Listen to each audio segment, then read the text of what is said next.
Shavua Tov tout le monde, j'espère que vous avez passé un bon Shabbat, que vous avez pris des forces pour la nouvelle semaine. On a lu la paracha Vayechi, dernière paracha du Sefer Bereshit. Et dans cette paracha, on voit que Yaakov et Yosef, ils vont mourir en dehors d'Eretz Israël. C'est les deux premiers qui vont mourir en dehors d'Eretz Israël depuis que Kadosh Baruch Hu a fait la promesse à Abraham Avinu que la terre d'Eretz Israël appartiendrait à ses descendants. Et Yaakov, Yosef, ils ont fait faire jurer, Yaakov il a fait jurer à Yosef d'amener son corps en Eretz Israël pour y être enterré à Marat Marpella, à Hebron, à côté de ses pères, Abraham et Israël, de leurs femmes et de Léa. Et Yosef, avant de mourir aussi, il fait jurer à ses frères que, à la fin de l'esclavage, ils ne l'oublieraient pas et ils amèneraient ses ossements pour être enterrés en Eretz Israël. Il y a un très fort attachement donc du peuple juif à sa terre. Et aujourd'hui, on vit une époque où tout le monde veut nous exproprier de la terre d'Eretz Israël, nous faire partir en disant que ce n'est pas à nous, qu'ils veulent récupérer la terre de Palestine pour les Palestiniens et que nous, les Juifs, on n'a rien à faire sur la terre d'Eretz Israël.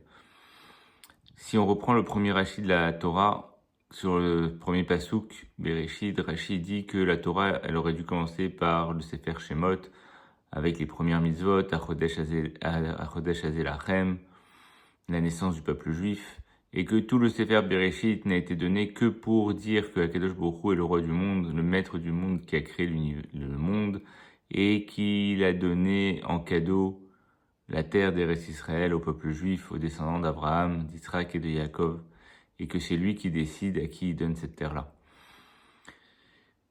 Comment se fait-il alors qu'aujourd'hui, alors que tout le monde connaît la Bible, on puisse dire encore au peuple juif qu'on est des voleurs et que c'est leur terre et que nous, on n'a pas aucun droit sur cette terre-là. Alors que Rachid dit que tout le Sefer Bereshit a été donné pour ça, pour qu'un jour, si jamais les peuples disent qu'on est des voleurs, on a de quoi leur répondre. Et pourtant, on voit bien qu'aujourd'hui, on nous traite de voleurs, on dit que c'est pas à nous, que la terre d'Eretz Israël, elle nous a été donnée par les autres nations, par l'ONU, et que on doit écouter ce que les résolutions de l'ONU et compagnie, etc. Comment se fait-il que on n'arrive pas à faire comprendre aux nations que c'est Akadosh Baruch Hu qui nous a donné la terre et que c'est à nous? C'est très simple.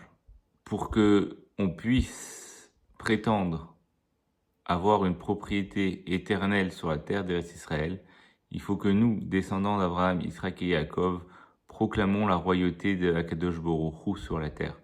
Si on considère qu'Akadosh Baruch Hu est le roi du monde, que c'est lui qui a créé l'univers et qu'il dirige encore aujourd'hui l'univers, alors oui, on aura droit à cette terre d'Eretz Israël parce que c'est Dieu qui nous l'a donnée.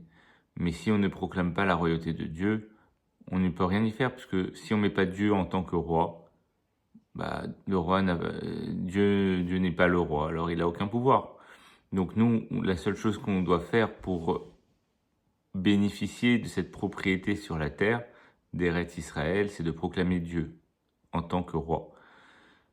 Et ça, on peut le faire tous les jours et plusieurs fois par jour. À chaque fois qu'on fait une bracha et qu'on fait Elokeinu Melech Haolam, il faut penser que Akadosh Baruch Hu est le roi du monde. Quand on fait le Birkat Amazon, dire que Akadosh Baruch Hu nous a donné la terre, Ve'achalta ve'savata u'be'arta ala haaretz hatova asher natan lach, asher natan lanu. Remercier Akadosh Baruch Hu sur la terre qu'il nous a donné. À chaque fois qu'on va dire Elokeinu Melech Haolam dans toutes les brachot avant de manger, quand on fait les brachot du matin, quand on fait Asher Yatzar, à chaque fois les Chaim ont institué de dire Elokeinu Melech Haolam pour dire que notre Dieu est le roi du monde. À chaque fois, il faut penser réellement comme si on mettait la couronne sur la tête du roi et qu'on lui dit tu es notre roi, le roi du monde, c'est toi qui nous as donné la terre d'Eretz Israël. Dévoile au monde entier que nous sommes les héritiers de cette terre, que cette terre, elle nous appartient et elle n'appartient à personne d'autre parce que toi, Akadosh Baruch Hu, tu es le roi et c'est toi qui nous l'as donné en cadeau à nos ancêtres. et à leurs descendants. Alors, faisons un effort, au moins une bracha dans la journée.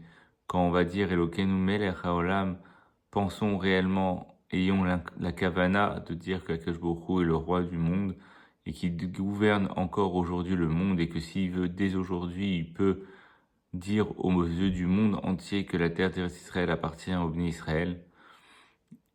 Cela ne tient qu'à nous. Et si Dieu veut, en faisant cet effort-là, on pourra très bientôt voir la royauté d'Akadosh Baruch Hu revenir sur terre avec la reconstruction du troisième Beit Hamikdash et le retour sur notre terre. Je vous souhaite Shavua Tov et à très bientôt.